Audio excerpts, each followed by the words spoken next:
What's up guys, it's Drac and I just got back from a grocery run, and while I was there I found this.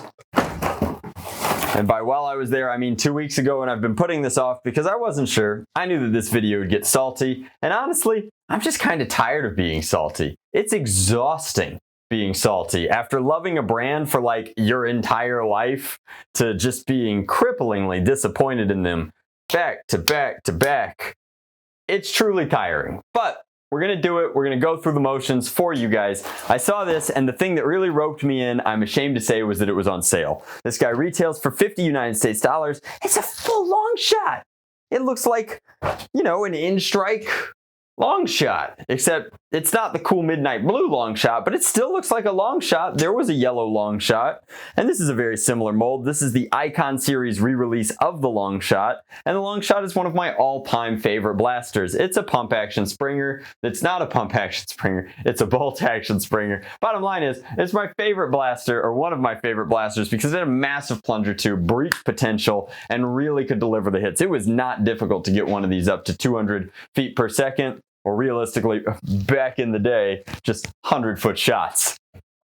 This is the re-release, and the question becomes, is the juice still worth the squeeze? In 2020, with things like the Nexus Pro on the shelf, is the Longshot still the Springer Kinger? And I don't know, but it was on sale for 45 bucks. Just as a fun little history lesson, the Longshot originally came out way back in the time machine in 2006. It debuted for 30 United States dollars. It came with 2 magazines, a full front gun, and a scope. This comes with the front gun and the scope for the first time in a long time, and what appears to be a single magazine. Maybe there's a bonus one.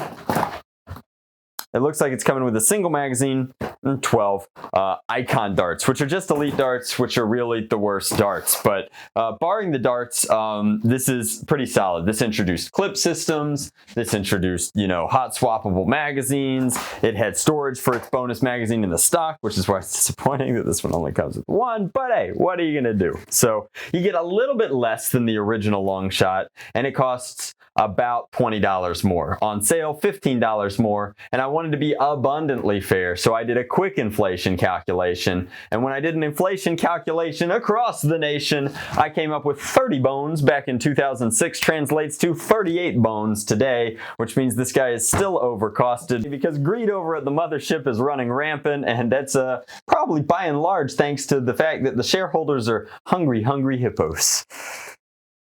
Which is coincidentally a game that's also owned by Hasbro. They're very self-aware over there in Rhode Island. Anyway, let's break this thing down. Let's see if it's worth the hype, if it lives up to the legend, the legacy, and if it's worth paying, you know, a little bit extra for. So let's bust it out of its cardboard prison and... All right, so you get the blaster, right? You get the blaster. You get the pump. We're actually not going to press this in because it looks like they have not changed the mold on the pump grip, which means that as soon as you put this in, it's done. It's locked in. To get it out, you got to grab a claw hammer and claw it off of the blaster. We have every intention of opening this bad boy up and making sure that it still is as it appears to be. So in the meantime, we're going to do an old trick where all you have to do is slide this guy in halfway on your non-dominant hand side and use that to prime. It'll always come out, but at least you won't have to crack it off after the fact. Now, gonna lock this on. Stock is similar. This was an adjustable stock back in the day. I like that it locks in place. You've got a bipod here for when you've got to get ultra tactical. You get the scope, which in addition to being multiple pieces of plastic, actually has paint on both sides, because they painted it top down. But hey, you get no paint on the other side of the blaster, but you do get at least a blacked out Nerf logo and then this new Icon lasering here. Ironically, they put the Icon lasering on here but didn't paint the Nerf logo on the front gun, and that's just a little bit funky. Also of note, the Nerf logo is looking a little bit soft on the front gun, almost as though the molds are starting to get a little worn after, I'm assuming, just probably millions of these being manufactured at this point. You've got the pump gun up here. Mine was just a little stiff. That's auto retracting. There is an extension spring in there that lets it forward. Well, some things never change. And then the blaster, of course, is In-Strike Elite compatible, or just In-Strike compatible. Cracks into 2 blasters for dual wielding gunslinging action. That said, it is a nice feature. This guy breaks down into a compact rifle style profile with a sci-fi funky flavor that, let's be honest, guys over at the Sci-Fi channel have been using as prop makers in desperation on budgets for a long time. It helps that you can pick up long shots at Goodwill for like $4 or $5. That said, when the bolt is back, like so, magazine drops out like that. Jam door up top. Everything seems clear from here, Captain. We have the original dart tooth inside and what appears to be the original kind of breech system. So all that's left to do is take it outside, put it over the chronograph, and see what kind of performance it delivers. And then we'll do something else.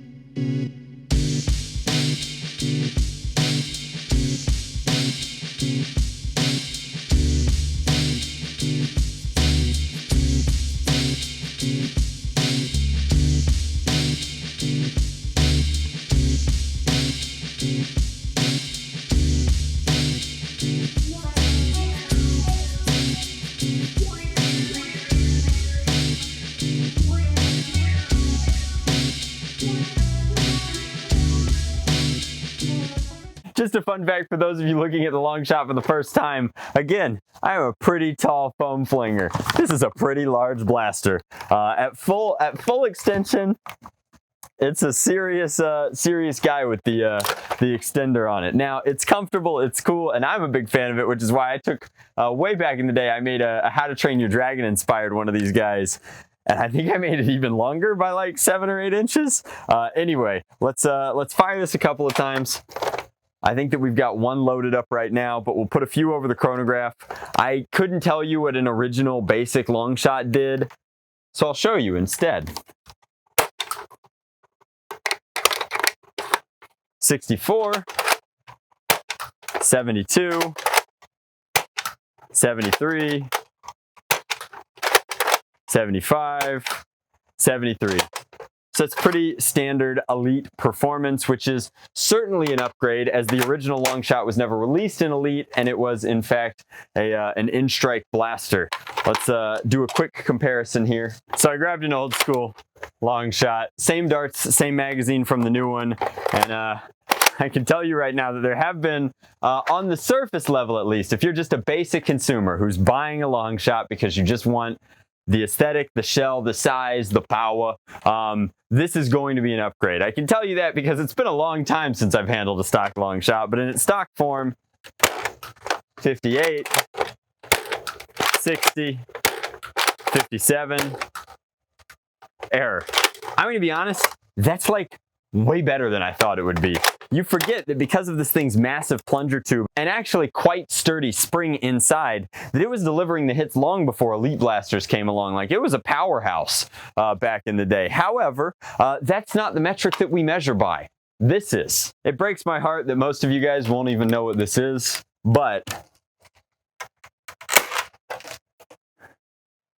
needs a slight tune-up. However, even over a decade old and with no cleaning whatsoever, I should be better than this thing. We just popped a 121 out with a worker dart, which isn't even what this thing was designed to shoot. Just kind of gives you a frame of reference for what the guts of this guy can do. Let's take it inside and let's talk about it a little bit more because the mystery is not completely over. We have to crack this guy open to give you guys a proper review. Look how they massacred my boy. You know, they used to call me the mod father. All right, jokes aside, let's look at how they massacred my boy. This is a tragedy. To fully understand that this is a tragedy, you've got to be old school cool. You have to understand that this is what they gave us, and not unlike a fast food menu picture depicting something completely unrealistic. This is what I expected. The volume of this looks like it's probably about half of the original volume, so it's still a direct plunger blaster. A lot of things in here are familiar. This is the same setup for the bipods. This is the same sort of magazine release. Same dart tooth, same jam door, Same lock. This guy just gets cut out completely. Same trigger lock, same super long shot trigger, which means that a lot of parts are going to be very compatible. For example, the parts that we sell over at Foam Pro Shop that make your entire top rail just incredibly sexy, those are going to fit just fine. But as far as the actual power of this goes, you're not going to be able to fit in a proper plunger tube because they've added material here so that, let me see if I can just get this whole thing out. Oh goodness. So I got to get the bolt sled out as well, and it looks like I'm going to have to pull this lock.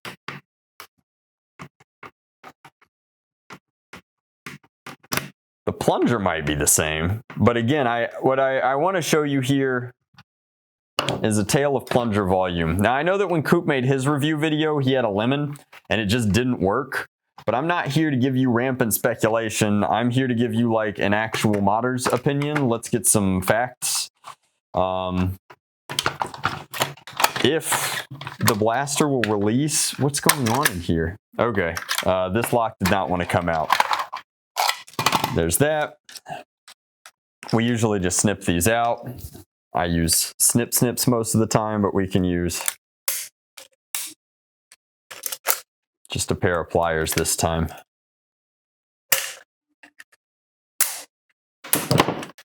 All right.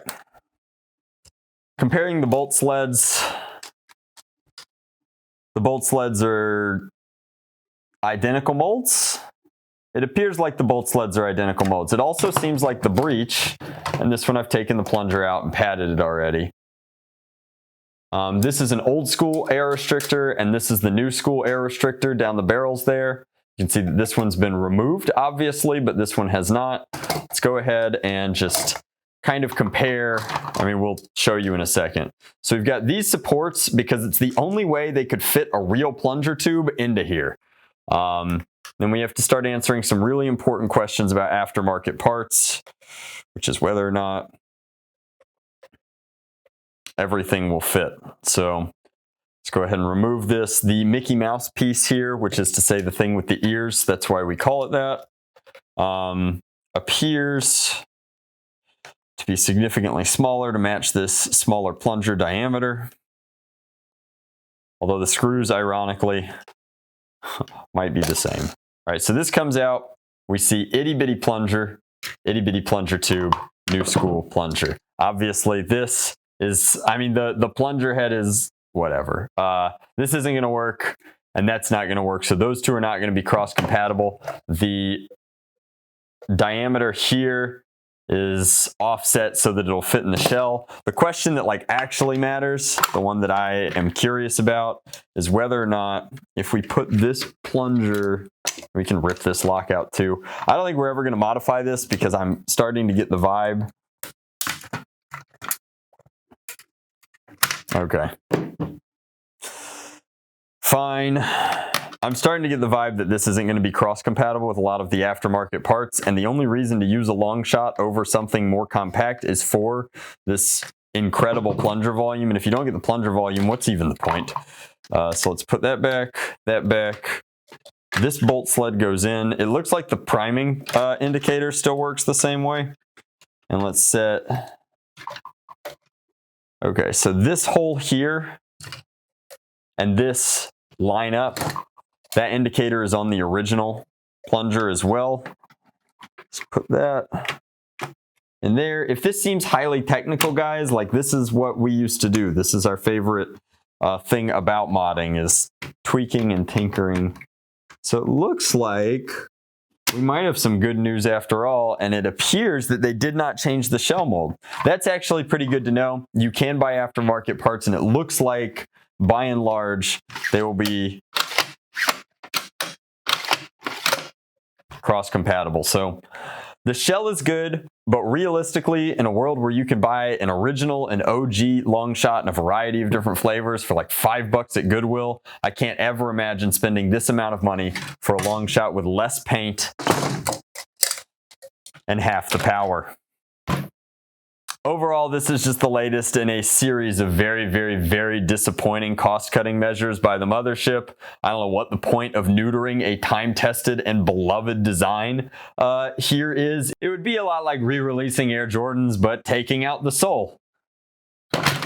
Literally and figuratively. Anyway, that's my review. My review is between Coop's lemon and my abject disappointment. This one's a hard pass. I think that the Icon Mag Strike is really cool. Definitely look into that. But I can't recommend this in good faith. It's a strictly worse version of a better blaster that you can get cheaper thrifting or eBaying or anything on the secondary market. But with your wallets, guys, leave powerful Amazon reviews. Thanks so much for watching. Much love. Blast on, Drac out.